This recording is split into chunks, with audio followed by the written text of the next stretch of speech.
Welcome to the Raisina Ideas Pod. My name is Tara Varma. I'm a visiting fellow at the Brookings Institution in Washington, D.C., and I'm very pleased to welcome in Delhi the Croatian Minister for European and Foreign Affairs, Mr. Gordan Radman. Welcome, and thank you for being here. Thank you very much for having invited me. We wanted to go through a number of questions today, typically the idea of a new European solidarity that has emerged. And I wanted to ask you how you think the 3Cs initiative, which is not so well known here, how do you think this initiative contributes to this idea of European solidarity and European cohesion? The 3Cs initiative is an affirmative and positive initiative established 2016. Our former president, Madam President, she was co-founder together with the Polish president. It is actually the central goal of the initiative, just to lowering the differences in economy between the Western and Central and Eastern European countries, and having in mind that all the countries in the Central and Eastern Europe are well connected and well integrated with West. But however, what remains? There is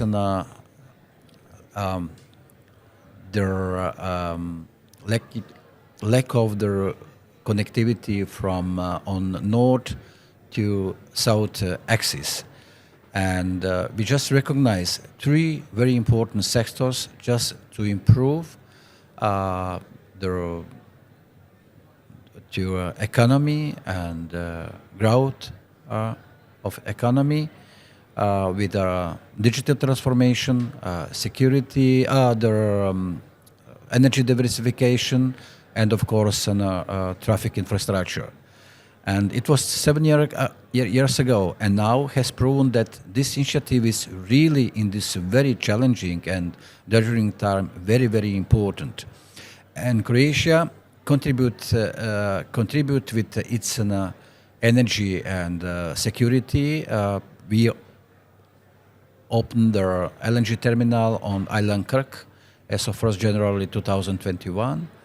And with a 2.9 BCM capacity, and bearing in mind right now the situation and the crisis and the Russian aggression on Ukraine, we decided just to double up to 6.9. And Croatia is about to be an energy hub. We have capacities, we have potentials, and so we see that not only the European countries around, and also there are others like USA, Germany, France, United Kingdom, and Australia and Japan as well, Indonesia. They want to support the goals of the 3Cs initiative. So maybe for our viewers, could you tell us what are the 3Cs that are concerned by this initiative and how many countries of the European Union are members of it? 3Cs is the Baltic Sea in northern and Adriatic Sea in south and Black Sea in east. It's in the composition of the 12 EU members, 12 countries. And as I said, just our aim is to raise the level of their economic growth at the same level like we have in the Western Europe. So it's around the idea of prosperity, connectivity that is supposed to bring prosperity. Yes, prosperity, and so we recognized the vital sectors which are very important for our citizens, for Europe, and we are open also to in cooperation with others and also with India as well, as I today and told to my counterpart in the Ministry of Foreign Affairs. So it's just this open-ended invitation to support it, although it's initiative just on 12 countries in the European Union.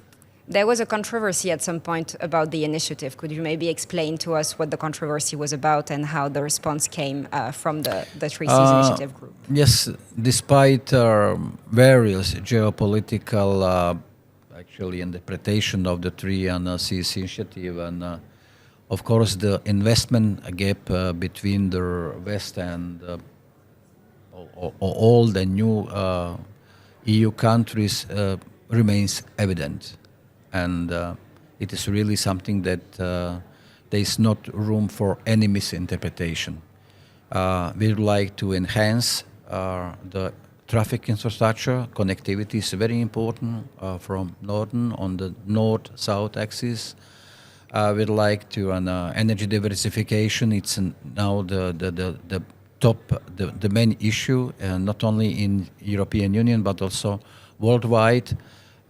It's very important the phasing out our dependency on Russian oil and gas. It remains key.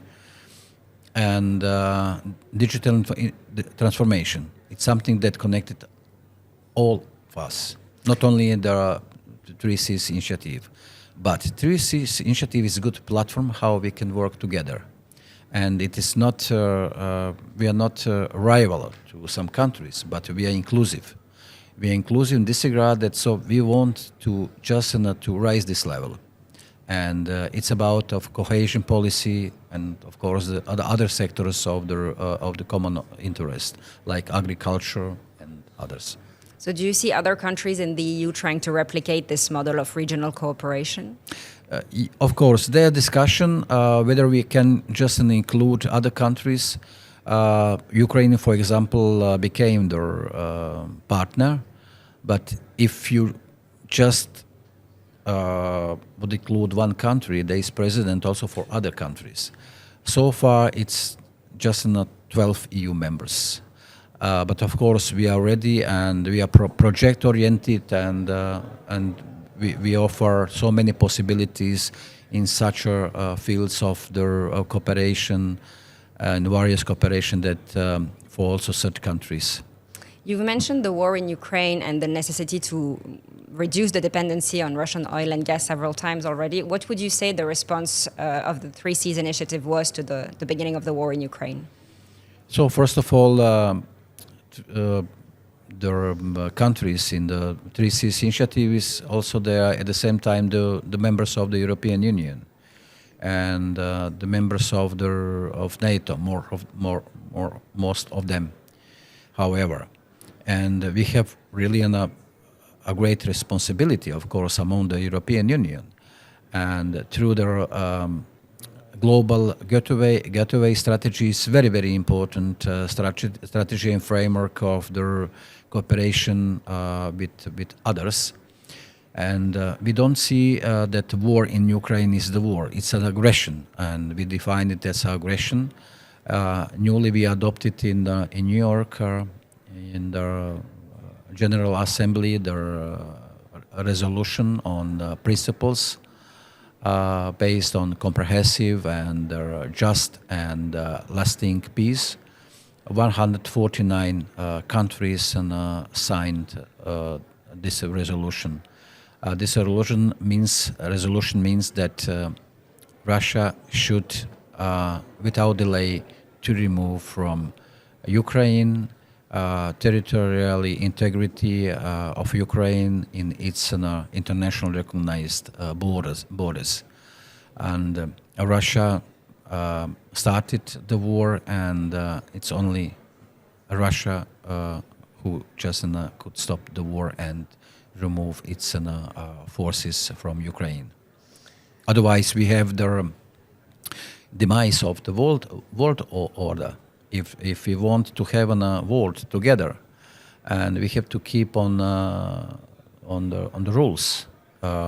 So we are just witnessing that this rules-based order it's weakened, it's destabilized, and we have to respect rules-based order if we want to work together. The US has been quite involved in the 3Cs initiative as well. Could you detail what the role of the US is in this? USA is a strongest supporter of this initiative, and once on the one hand we have this initiative, and on the other we have also the funds project-oriented so initiative among the fund, and every country which has a project in these three fields: energy, traffic infrastructure, and digital transformation, could apply for a project. So far as I know, the Americans they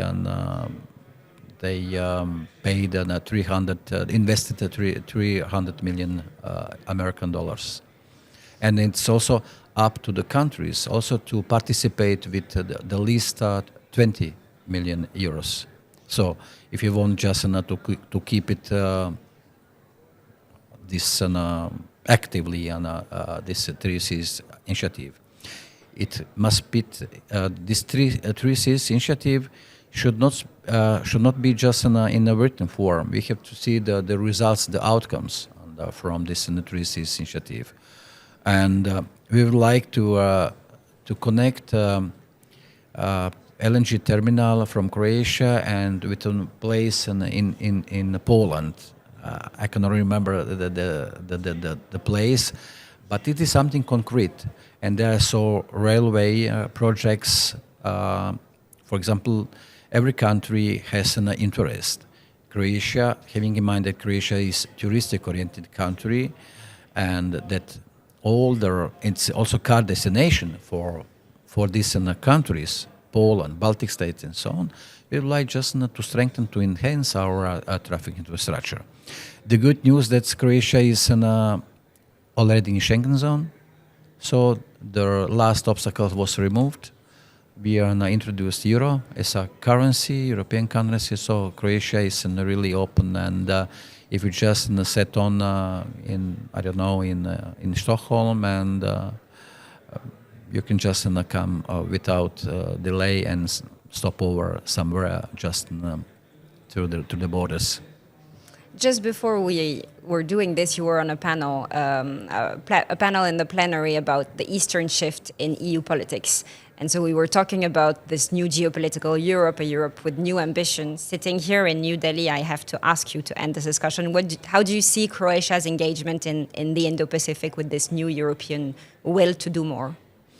Very well, and I said that through this global gateway and strategy, it's really a concrete framework, and through Croatia intends to be part of and to be linked with third countries.